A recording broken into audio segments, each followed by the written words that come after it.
అక్కడ పెద్ద పెద్ద ఫ్లెక్స్లు బోర్డులు పెట్టుకుని చూపించారు. రేపు మళ్ళీ 29లో మళ్ళీ మేము అధికారంలోకి వచ్చాక రఫాని ముందు 13 వాడే గంగమ్మ జాతరలో పొట్టేళ్లు నరికినట్టుగా రఫా అంటూ తలకాయలు నరుకుతామని బోర్డులు పెట్టుకున్నారు. నిజంగా అది చూసి అందరూ భయపడాలి. సరే, ముఖ్యమంత్రి గారు చేసినటువంటి వ్యక్తి అయినా ఎవరైనా ఖండిస్తారు. ఇప్పుడు ఒక కార్యకర్త ఒక నాయకుడు అటువంటి బోర్డులు పెడితే తప్పు అని చెప్తారు. మంత్రి ఏమో రేపు గుంటూరు అవతల ఒక రకంగా గుంటూరు యువతల రకంగా నరుగుతామని ఆయన చెప్తాడు.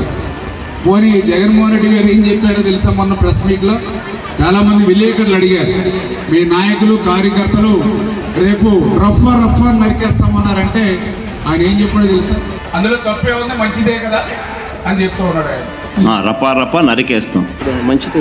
ఎవరైనా సరే అదే చంద్రబాబు నాయుడు గారు అట్లా చేస్తే ఎట్లా ఇమీడియట్లీ తప్పు అని చెప్తారు. మన కిరణ్ అని ఒక వ్యక్తి సోషల్ మీడియాలో తెలుగుదేశం పార్టీ వ్యక్తి తప్పుగా పెడితే అరెస్ట్ లోపలేసాం. తెలుగుదేశం పార్టీ అయినా సరే జగన్మోహన్ రెడ్డి గారు తప్పే ఉందన్న అంటున్నాడు. మరి అటువంటి వ్యక్తి ప్రజాస్వామ్యంలో రేపు అర్హుడు కాదు.